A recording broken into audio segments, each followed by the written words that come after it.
all of the traits associated with traditional masculinity, the toughness, the strength, the stoicism, that's now toxic masculinity, have been rebranded as toxic.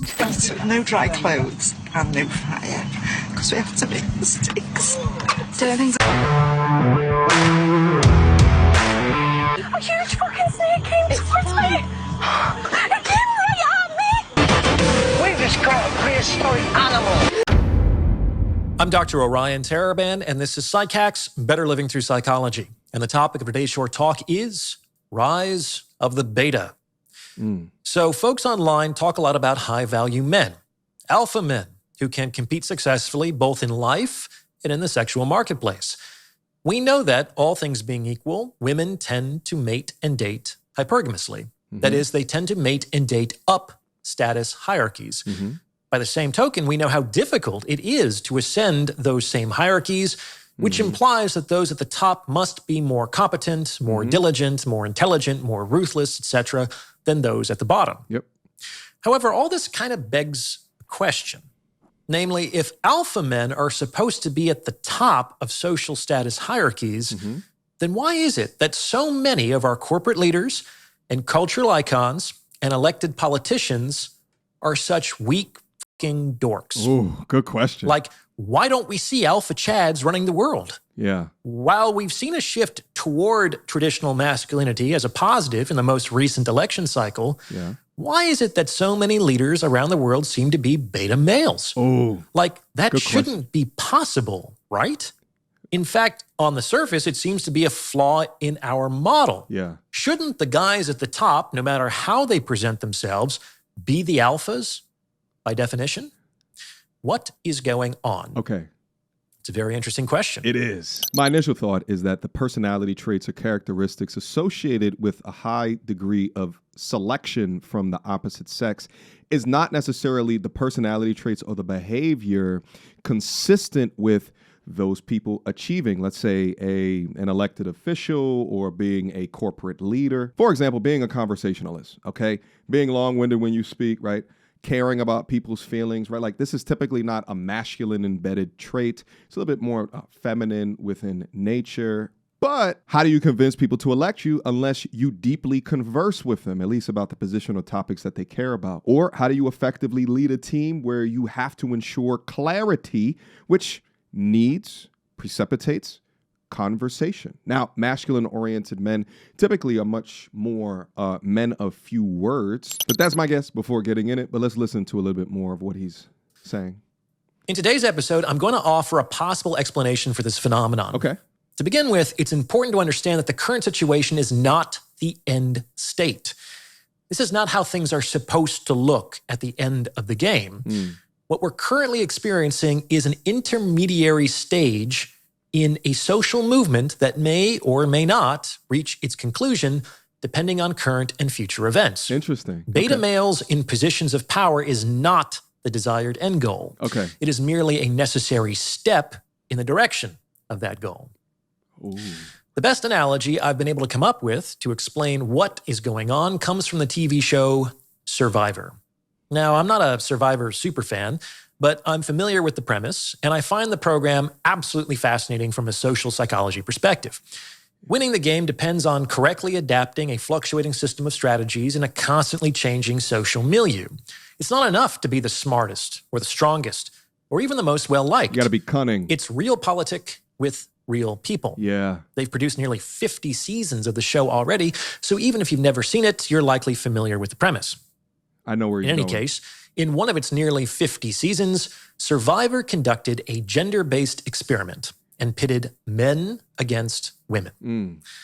Though the team started out in equal numbers, only women made it to the end game. Yeah. All the men had been eliminated. Yeah.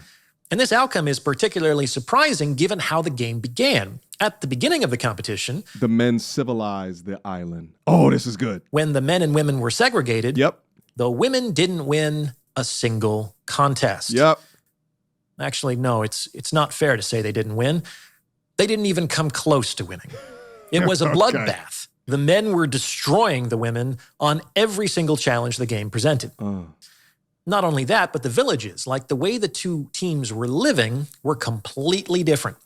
The men had formed a cooperative system. Yep. They constructed shelters, Yep. marshaled fire, and were eating game. They were living fairly comfortably, given the rather primitive environment they found themselves in. But that's not all the rules. On the other hand, the women were basically huddling under rocks, wet and cold. They didn't have the skills or the systems to construct even a tenth of the men's infrastructure. And of course, the better the relative conditions, the easier it was for the men to maintain their competitive advantage. So given all this, how did the men go from being absolutely dominant to being voted out of the game? Oh, this is How good. did the women pull off this coup? Okay. It's an interesting question. It is.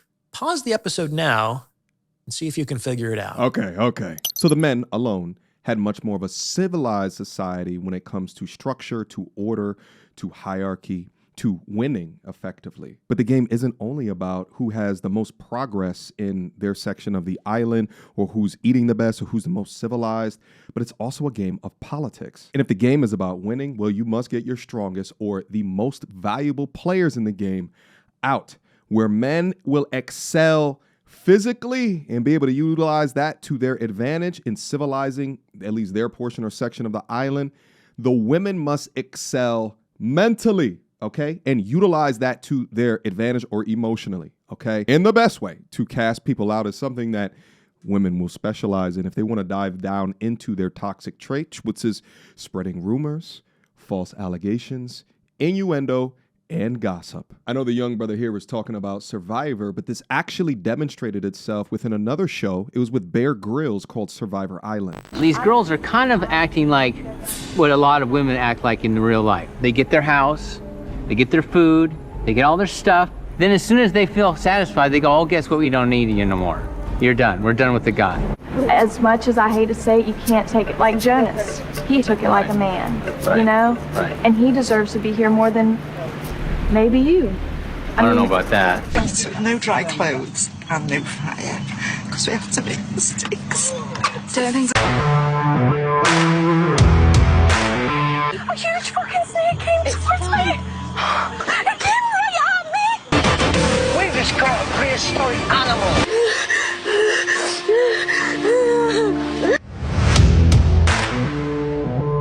I need to be with my family, and I just need to be at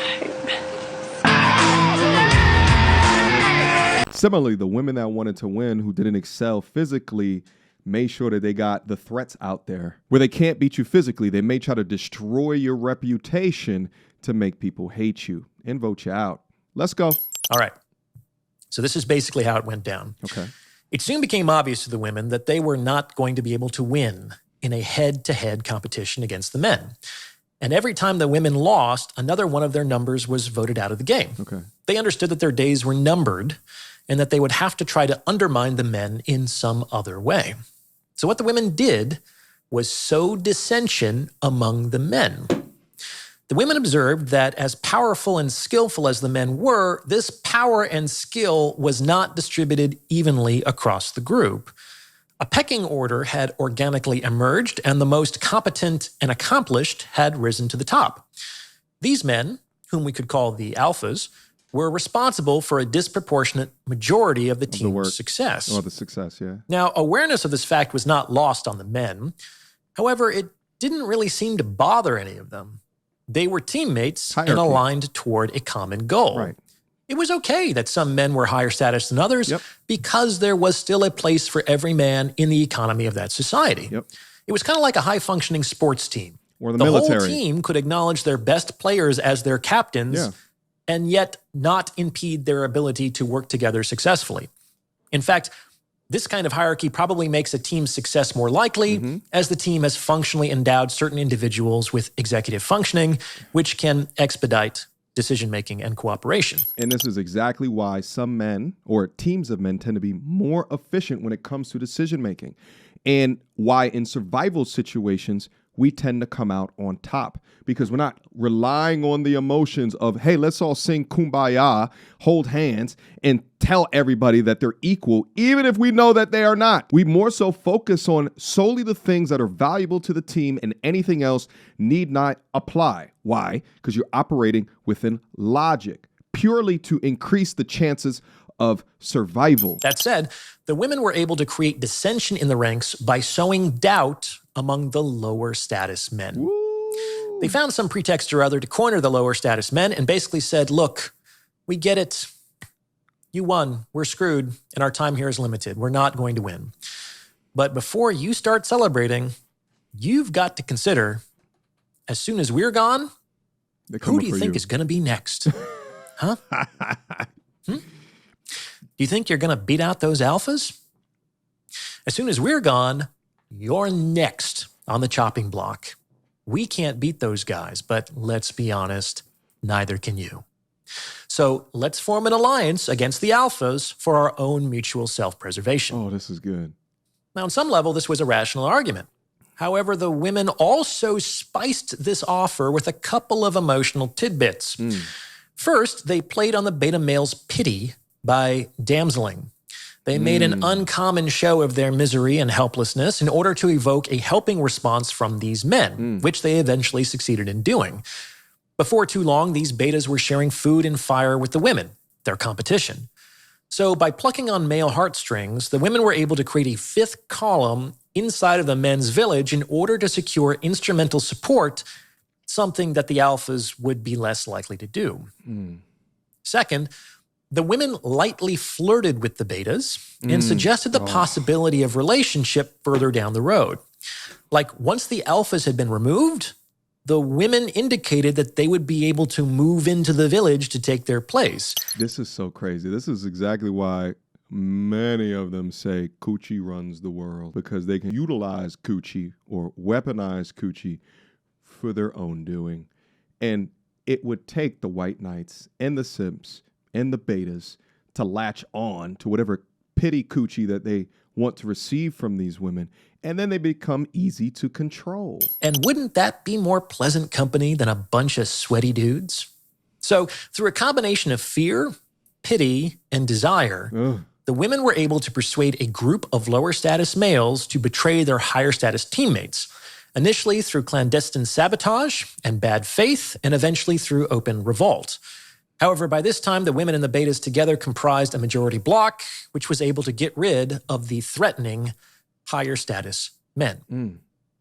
And once all the alphas were gone, guess what happened? Betrayal, baby. The remaining women broke their alliance with the betas and voted every single one of them out of the game. After all, they were no longer useful. So the outcome the betas feared, the outcome that motivated them to betray their teammates, was precisely the outcome that came to pass as a result of their betrayal. And that's how the women were able to beat out the men and win the game. They could not succeed in direct competition. They were only able to survive by turning the lower status men against the higher status men through the manipulation of fear, pity, and desire. As a tool. Pretty clever, huh? It's clever, sure, but I think it more so represents adaptation. I think this represents evolutionary biology, representing the yin and yang, or the power struggle between the masculine and the feminine. I guess when it comes to not working in concert with each other, but trying to win at something. And this perfectly explains why so many of these beta men will latch on to words such as toxic masculinity, right? Like, and it is pathetic watching like the beta section of YouTube, right? Like these weak, pathetic, I've gone over them. I should probably go over more of their content on this platform, but to go over their content and they're just yesing themselves to death while in a conversation with like a misandrous feminist, speaking to them about them as men being pathetic or dogs or less than women. These clowns and these goofies do not understand that they're being manipulated by the same woman that they're giving their platform and air to. They're not looking at these men as equals. They're searching for domination, and they will do so by any means necessary. So, This is my best explanation as to why there are so many beta males in positions of power and authority today. It's a stage in the process. For the last few decades, we've collectively been voting the alpha males out. And this has really only been possible because women have been able to forge an alliance with lower status men. And like the TV show, this has largely been done through the manipulation of emotion, especially through the concepts of maleness and masculinity. Across the same timeline, all of the traits associated with traditional masculinity, the toughness, the strength, the stoicism, that's now toxic masculinity, have been rebranded as toxic. Impressionable young people who are typically still sorting out who they are and who rely heavily on external approval to navigate this process have been raised with a notion of what makes a man good that has almost entirely been constructed by women. You can see this most clearly in the shaming language that women employ. A real man is always defined via his relationship with women, never to himself. And this, in turn, has created generations of weak, misguided men who have gotten this way by trying to rise to the conception of manhood that has been formulated by women. And it is likely that this conception that women, and let me ask you a question. Is it likely that this conception that women have created is exclusively or even primarily in the best interests of the men involved? No. Just put the shoe on the other foot. Ask women whether they believe that traditional models of femininity, which were largely defined by men, exclusively or even primarily serve the best interests of women. How do you think they would respond? But we're to believe that women are so altruistically blind to self that the definitions of masculinity and of ideal male behavior that they promote have nothing to do with their own agendas? This guy's good. In any case, women have succeeded in seducing a subset of men into betraying their brothers. That is, to align with their conceptualization that traditional masculinity, against which they might not be able to successfully compete, is toxic and misogynistic. Oh man, this is so good. And it looks like he's reading from a teleprompter. So I don't know if he's a writer and, but the way that he's been able to summarize all of these different points and perspectives and aligning it to the very real occurrence of, hey, come and join our team. We have to fight back against these type of men, right? And I hear so often things about, and this is predominantly from women saying things of like, Woody, how do you define masculinity? Don't you understand masculinity is on a spectrum, and legitimately defining masculine behaviors as if it's okay, as if a man paints his nails with like acrylic and some dumbass color. And the craziest thing on top of all of this is that, take a look at the single mother rate. What do you think that not all, but the majority of these young women are doing in informing a young boy in regards to who he is as a man? That's why I say, inevitably, it is not instinctual for them to turn a boy into a man because it goes against their modern day programming of the acknowledgement of the benefits of being a modern woman, while also trying to get the same benefits of being a traditional woman. Why do you think that they shame you and call you insecure if they want to go outside and show their imprint of their areolas or their nipples in the way that they dress, right? Or post photos up on Instagram as if that shit is goddamn normal. They want the benefits of modern and traditional at the same damn time. And shit, if I was in a position, I'd want the same thing too. Shit, I can't have my cake and eat it too. But it continues to demonstrate the importance of platforms that can speak out against the incredible double standards as they exist today, because it is impacting the men and it is impacting the young boys. And if they don't acknowledge what is happening around them, or at least have the tools in their toolkit to acknowledge it, it will have an immediate impact into their overall happiness later in life as they're trying to figure out life. In exchange for female approval, a need that is so deeply instilled in so many men that in many cases, it is indistinguishable from their own self-worth. This alignment not only produces fewer alpha males with each subsequent generation, but it also creates a powerful voting bloc capable of removing the remaining alphas from positions of authority using ideologically backed policy initiatives as well. And why is this occurring? Because, just like on Survivor, the modern woman is in competition with the modern man. Yes, yep. Gone are the days of complementarity in which men and women functionally moved in separate orbits. Yep. The modern woman is in her masculine, and she has chosen, or has been forced, or has been incentivized, depending on your perspective, to enter into historically male social domains and carve out a space there. They want money and power and status and recognition. And to get those things, they have to beat out the men who also want those things. Mm-hmm.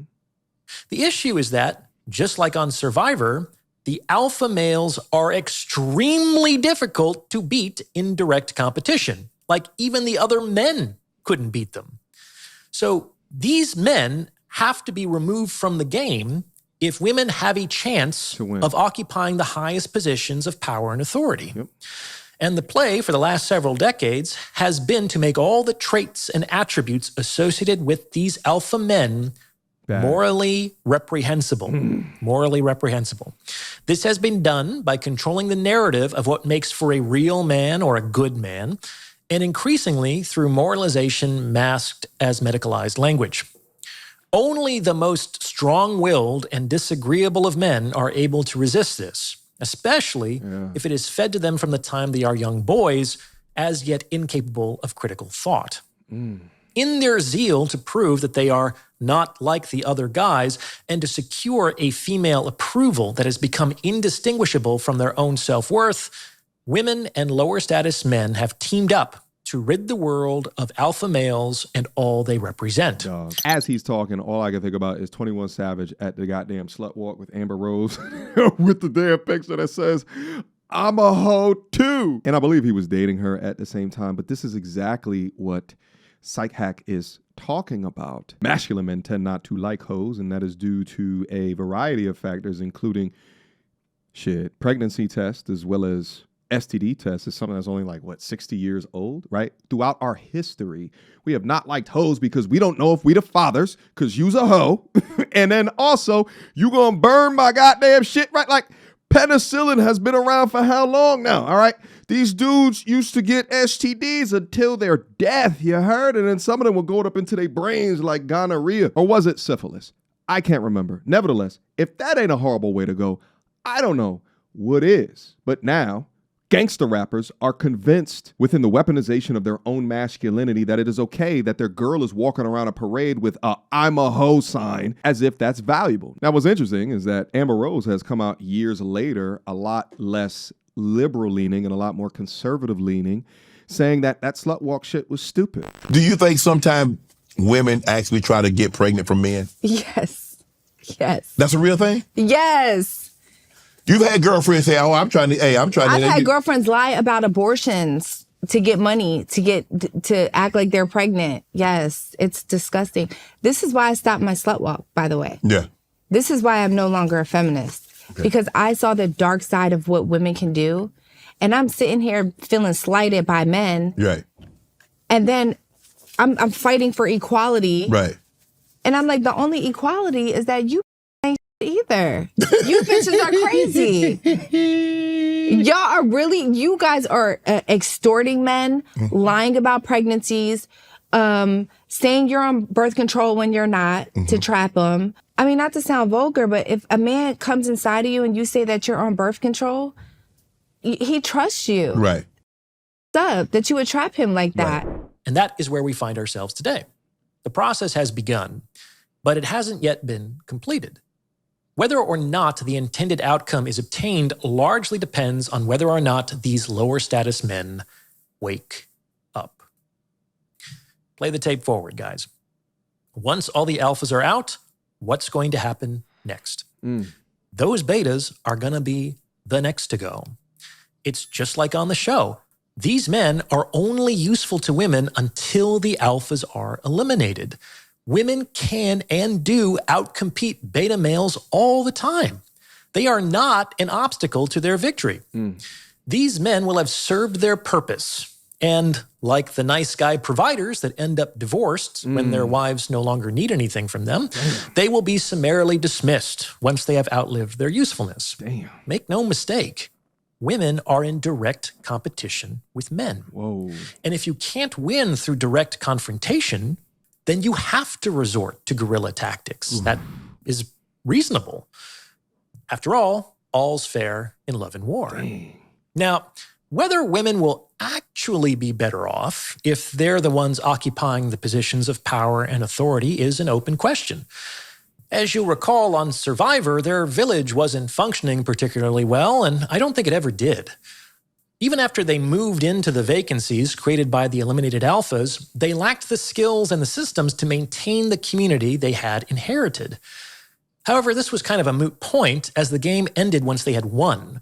They had no reason to think past the point of securing the highest position. On the other hand, this is not how the real world works. The game does not end once someone is invested with power and authority.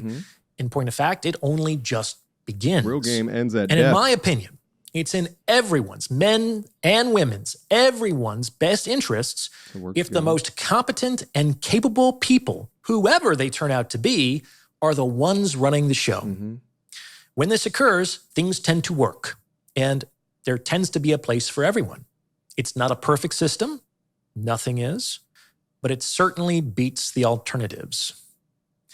What do you think? Does this fit with your own experience? Let me know in the comments below. And please, send this episode to someone who you think might benefit from its message, as it is word-of-mouth referrals like this that really help to make the channel grow. Listen. Shout out to this brother right here. I'm going to leave his channel down up in the description box. Guys, go over, take a look at the content. Seems as though there is a wealth of knowledge that is over there, and I really appreciate this insightful breakdown. All in all, my summary conclusion or my takeaway from all of this is hold the line. You mustn't be afraid to offend. You must not be afraid to lead. You mustn't be afraid to be a man. Now, the societal prescription will tell you differently. And just like the brother said, is that this game had a finite time and conclusion. And it's a game of, not just brawn, but also intellectual wit. But the game of life is a lot different. That's why I often go over the wall banger content or like the recently divorced married woman that is crying in a car, speaking about how the grass is not greener on the other side because she allowed some of the societal prescription from her of what she is worth, what she should attain, what her expectations should be, what a real man is, to cloud her judgment. And I also thought it was an incredible point is to say that men that are not knowledgeable or an understanding of the situation around them, or they go into situations with rose-colored glasses on, if they don't course correct their thinking, these are often the married men who become divorced that get the shirt taken from them, complaining about the system that they should have learned about before signing their name on the dotted line. Simply fascinating discussion. You guys already know I love conversations like this. So guys, let me know what you think down in the comment box down below. Did you learn something new from this conversation? Let me know. Tell me what you agree with, what you do not agree with. And also, is there a point or position that you would love to add? Okay, throw it down up in the comment section. Let's continue to have these critical thought, thinking exercises, discussions, and inevitably, I will see you guys very soon. Until next time, peace. So without further ado, MTR, cut through the BS like we in charge. No cap with the rappers like steel bars. I'm packing and rapping like here we are. Mediocre tutorial reviews. Like, comment, share my views. Come up and I paid my dues. Big step in my black way shoes. MTR, he break it down, yeah, it's MTR. Check out the sound with his MTR. No one put it down like it's MTR.